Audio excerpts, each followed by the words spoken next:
Hey everyone, welcome back to How Not to Suck Too Much at FPV. Alright, so last time we already practiced doing drills, moving our quad forward at different speeds, starting off slow, at a very mild angle of attack, and then, hopefully you've transitioned and, maybe, you've flown your quad a little bit faster. And so in today's tutorial on how not to suck too much at FPV, we are going to be learning about coordinated turns. All right, so stay tuned.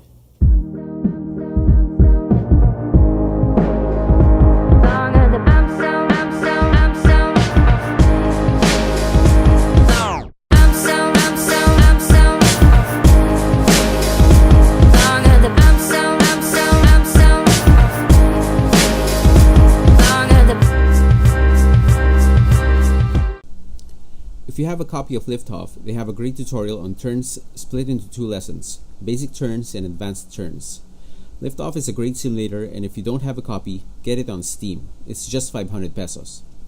Anyway, if you don't have Liftoff, basic turns simply teaches you how to use yaw on your left stick to turn your quad. This is a very bad way of turning your quad since you'll be slipping and sliding all over the place. You won't have precise turns whatsoever, and you'll feel like you're battling for control of your quad. So Liftoff does mention that you will learn about using roll in a coordinated turn in the next lesson. And again, Liftoff shows you a lesson that looks easy, but in reality is not quite that easy to pick up immediately. That is because while they teach you what to do, you still need a fair amount of experience in how much you need to move your sticks, which you'll only get from practice in order for you to be able to execute it properly. So today I'm going to be breaking down coordinated turns even further into something you can start off more easily until your fingers get used to the fine control needed for coordinated turns.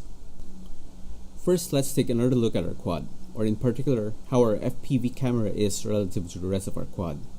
So if you look closely, a typical FPV quad will have its camera tilted up, and this affects how it looks like when we're moving our sticks.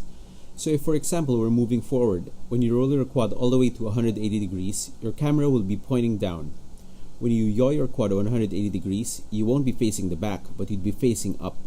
For me, I think it's important that you understand early on how this dynamic affects your perspective as you're flying your quad. So let's start our simulator again in free flight mode, and we'll be starting off exactly like in our previous lesson where we just flew our quad forward.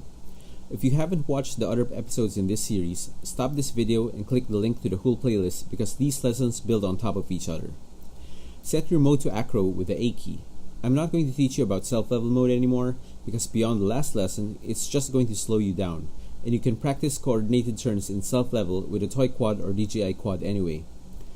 So just like last time, we start off by lifting our quad up in the air with our throttle and then pitching slightly forward to give us a nice gentle speed.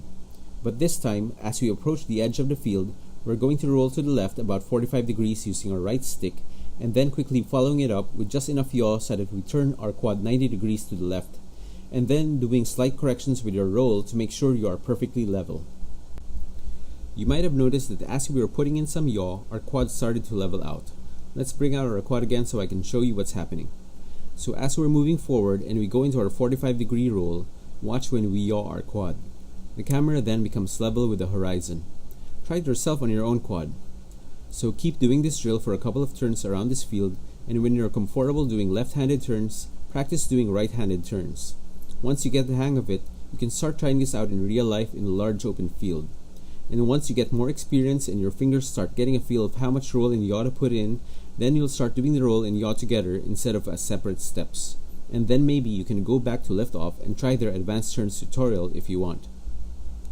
Alright, so we are really building up our repertoire of skills on on not sucking too much at FPV, and hopefully you're really enjoying and you're really seeing the fruits of your labor. So again, just like in the other drills, I do recommend that you try doing this over and over, and not just doing left hand turns but also doing right hand turns. And for cornering, this is going to be where you're going to put most of your drills probably at this stage in your FPV career. So I really do recommend that you try doing these corners, making it tighter and tighter as you do it, And I really just recommend you just do it over and over and over again. So you're just practicing that 90-degree turns, hitting it straight on, and not not overshooting to the left or to the right. Or if you're doing right hand turns, not turning right too much, but just doing it just tack on that 90 degrees. And then maybe you can expand and then just do like a 45-degree turn, or maybe a sharp 135-degree turn, and then all the way up to a sharp 180-degree turn. So that's something that you might want to start practicing right now. All right, so I really do hope you're enjoying this how not to suck too much at FPV series.